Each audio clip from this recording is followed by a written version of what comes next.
The late 1960s was an era of rebellion, innovation, and the breaking of musical norms. At the forefront of this revolution was Frank Zappa, a maverick whose genius, eccentricity, and unyielding creative vision made him both a pioneer and a polarizing figure. While Zappa was revered for his groundbreaking contributions to music, his personality often alienated those closest to him. Today, Alice Cooper, the legendary frontman and one of Zappa's early protégés, shares his complex experiences with the man who gave his band its first record deal, revealing a turbulent relationship defined by clashing egos and creative tension. When Alice Cooper's band was struggling to find its footing, it was Zappa who recognized their potential and signed them to his Straight Records label in 1969. Zappa encouraged their experimental style, and initially, it seemed like a perfect match. Zappa, the unconventional maestro, and Cooper, the shock rock provocateur. However, their partnership soon unraveled. Zappa's notorious perfectionism and controlling nature stifled creativity, turning what could have been collaborative sessions into one-man productions. For Cooper, who thrived on rebellion and individuality, working with Zappa meant feeling overshadowed and undervalued. What began as mutual admiration and turned into frustration as Zappa's need for control overshadowed the music itself.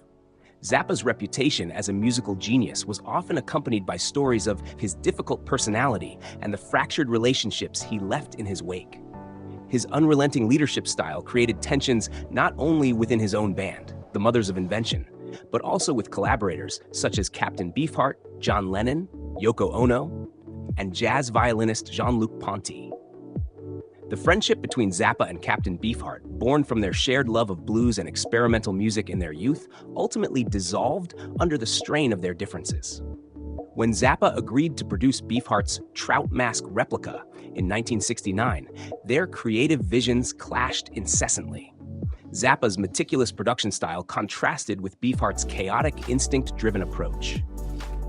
The recording sessions were grueling, with Zappa's demands pushing musicians to their emotional limits. As resentment grew, Beefheart accused Zappa of treating him and his band as tools rather than equals. Their partnership ended in bitterness, and they never reconciled before Beefheart's death in 2010. Zappa's clash with John Lennon and Yoko Ono in 1971 further highlighted his uncompromising nature. When Lennon and Ono joined Zappa and the Mothers of Invention on stage at the Fillmore East, their collaboration seemed groundbreaking.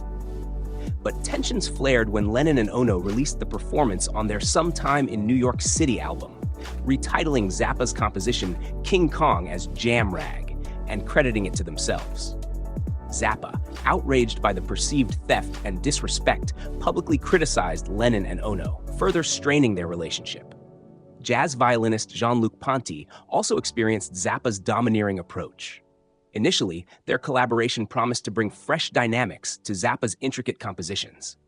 However, Ponty soon grew frustrated with Zappa's insistence on dictating every note, leaving no room for improvisation or creative freedom. Ponty eventually left to pursue a solo career, describing Zappa as a brilliant but difficult collaborator who treated musicians as hired hands rather than equals. Zappa's battles extended beyond personal relationships to the music industry itself. His feud with Warner Bros. Records in the 1970s became a defining chapter of his career. Zappa's relentless creativity clashed with the label's demands for commercially viable releases, leading to delayed projects and mounting frustration. The conflict reached its peak with the Lether Project, a sprawling 4-album concept that Warner Bros. Refused to release in its intended form. Furious, Zappa accused the label of censoring his artistry, sparking a bitter public dispute. The legal battle that ensued drained him emotionally and financially, leaving him disillusioned with the corporate machinery of the music industry.